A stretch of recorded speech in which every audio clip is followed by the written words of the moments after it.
Hello! See this wall? It is likely the most exceptional Cyclopean construction in Europe. Although the quality of the stonework is a bit basic, this one-of-a-kind site stands out for its location.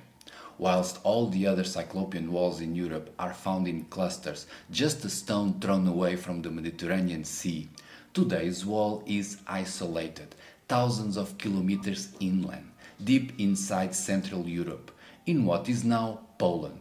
For that, offering an insight into the way people lived back then, and also how dirty politics misrepresent them.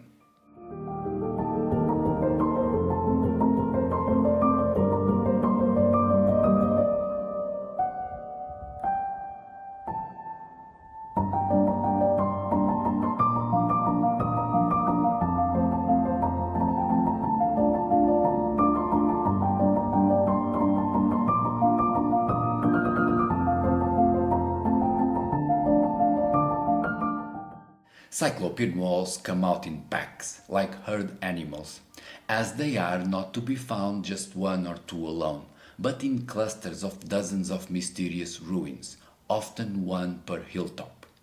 This is true in many regions, even across continents. Take Peru. The world's most sophisticated polygonal walls are concentrated in just a blimp of the South American continent, not considering even the whole extent of the Inca Empire.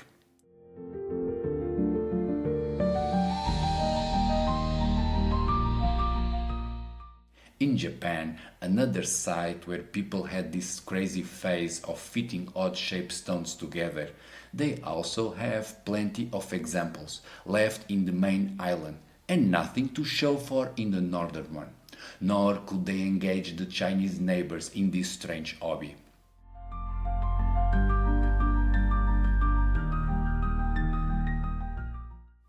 In Europe, although there are Cyclopean walls stretching from Portugal to Georgia, it is never a continuous path, but bubbles, concentrated, sometimes in the literal thousands of walls per area, as in the case of Sardinia.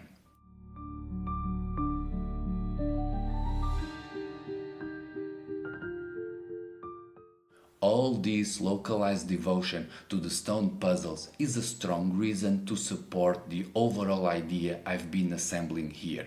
That is, Cyclopean builders, at least in Europe, are an ancient and lost culture, living during the Bronze Age, and recognizable by special traits, beyond the exceptional boulder skills, to include, in today's case, a generally peaceful outlook in life, like herbivores.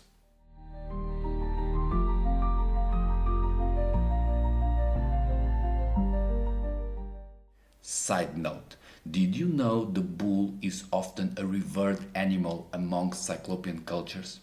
That's not for now, but if you leave a like, we might look into it in a future video.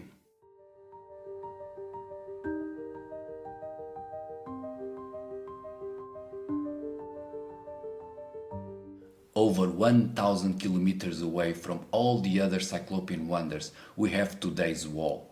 A single stonework left in a landscape of earth mounds and wooden palisades.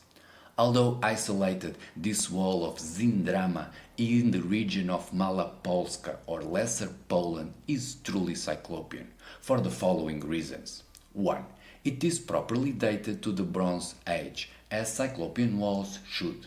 Even if many of the puzzling ruins in the Mediterranean coast are misdated to 1,000 years later, the truth is that they are a famously Bronze Age phenomenon, meaning all the direct references to these walls' constructions places them in the Bronze Age, with the younger dates being attributed only due to lack of sources. Then 2.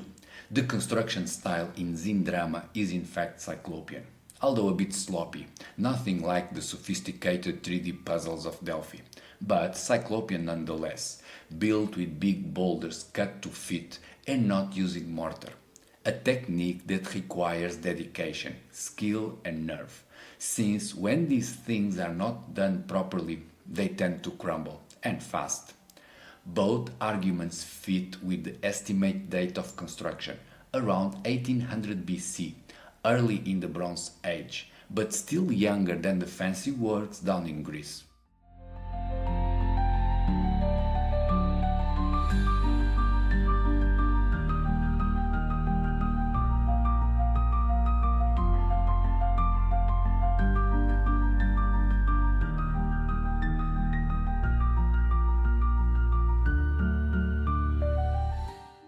There's this ancient tale of an arrogant empire invading and destroying a proud but isolated neighbor, resorting to horse tricks to settle the score. That tale of the War of Troy, although pretty much a nonsense soap opera, sets a wrong framework for describing the Bronze Age in the whole continent, including Poland. Zindrama is frequently called the Mycenae of the North, for its proud walls as if made by giants, one-eyed or not. And nearby there is Trzynnica, yeah, I cannot say that, settling for the easier nickname of the Carpathian Troy, if it made sense, but it doesn't. The Trzyn place, unlike Troy, is not isolated. Quite the contrary, it is just one of the most common types of settlements in the region. A mud wooden shack devoid of stone constructions, a simple village as many others around. Uniquely distinctive is Zindrama, protected by their large boulder walls, as if waiting for a gifted horse to betray them, making us suspect the Bronze Age was not so violent as we are told by old poets.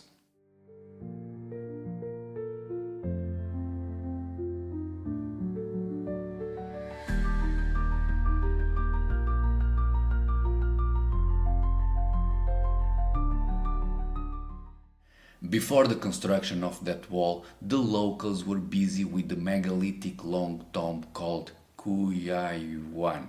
Oh, these Polish names. That is a local variation of a tumulus, an artificial hill covering a burial site, built in the 3rd millennium BC. Then, as we enter the 2nd millennium and the Bronze Age, we get lost in the mess that is mainstream prehistory.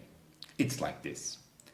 Have you ever seen one of those made-up countries appearing in movies where an all-American girl marries a crown prince she met on the mall? And then wondered, who the heck writes these things? Well, some academics do, unfortunately. For them, the cultures of the past are just some fantasy land they name drop to fluffy PhD papers. As a result, the people living in the Carpathian Mountains during the Bronze Age are said to be a mesh of interchangeable cultures. Tumulus, Unetis, Ottomani, Hernfield, Hallstatt, Latin, whatever. All of them said to swap cremation by inhumation on a whim and built various types of wooden houses and even stone structures, all for no better reason than some scribbles on pottery shards.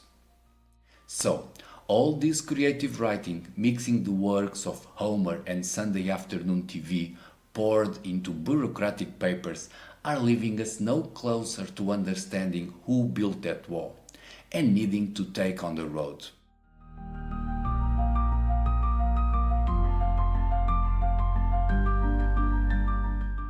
It is not a stone, nor a glass. The Greeks said they were droplets of the sun, falling from Apollo's chariot in the sky, and called it Electra, from where the word electricity comes from.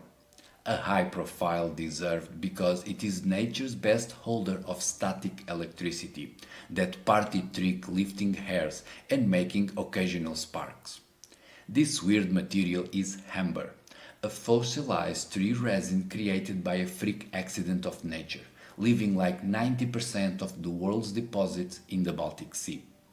Amber was super popular in ancient times, treasured all the way to Egypt and beyond, making it the main item heading south in the Baltic, in a commercial highway aptly named the Amber Road, and following the following steps. One is obviously the wall in Zindrama, located very close to the mountain pass that allows to cross from Poland into Slovakia. Next, the road goes through Hallstatt, the site of a very wealthy salt mine, worth an army's pay. Then it goes all the way to the Adriatic coast in Istria, home to some interesting Cyclopean walls, known as the Castellieri. From there, traffic would follow by boat to all the main cities of the Cyclopean Sea, carrying a wealth of products. Beyond the obvious amber found in virtually every major city of the Bronze Age, there are ox-hide metal bars, typical from Mycenaean Greece, found all the way up to Finland. Tin to mix with copper and make that bronze for the ages was coming from the mines in the German-Czech border. Also, some glass beads sourced from Iraq that were discovered in tombs in Denmark. Plus plenty of now decomposed organic goods like furs or food.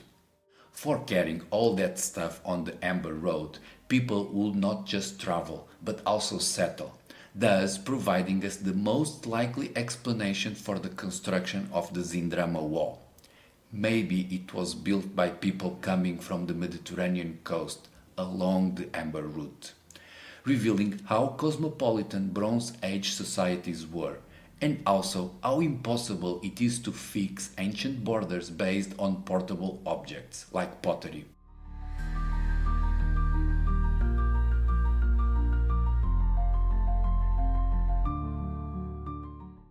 The concept of a closed border separating angry mobs is a disturbing vision proposed by bureaucrats, catering to tyrants in what is called the Great Man Theory. This ideology explains history as a sequence of violent clashes motivated by the egos of some nasty people, overlooking the lives and contributions of millions of anonymous workers. That great man model works okay to understand some very dramatic events of the past, like world wars or haircuts, but it lacks when applied to the Bronze Age. As we've seen, the main characteristic of Europe during the second millennium BC were not large armies and devastating clashes, but extensive trade, mixing people and ideas, even making it hard to pinpoint which culture was living where. Therefore, to properly understand the Bronze Age, including why that wall ended up in Poland, we need a different paradigm for history. Not the big man, but the tale of the common man, working and trading while celebrating the unique traits of his culture. For that reason, I suggest the Zindrama Wall was a Cyclopean embassy, built by people traveling all the way from the Mediterranean coast, and a testament to their common greatness.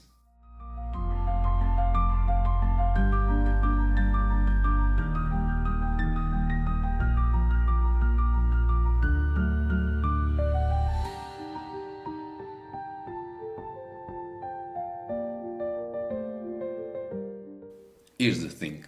The Bronze Age was the Golden Age. People prospered, traded and traveled, and even built embassies, thousands of kilometers away from home. Naturally, those times were not all flowers and songs. They would also have strife and disasters, but much less than later on, in a way that likely made the Bronze Age cultures vulnerable to be exterminated, as almost nothing of them survives, except for their strong as a bull Cyclopean walls. These constructions are so amazing, later people would say they had been created by giants, gods, titans or cyclops, and understanding why they are so special is what we will try to do next.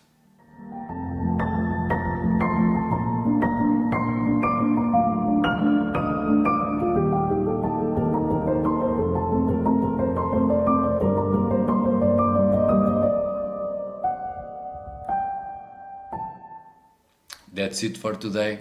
Hope you liked it. See you in the comments.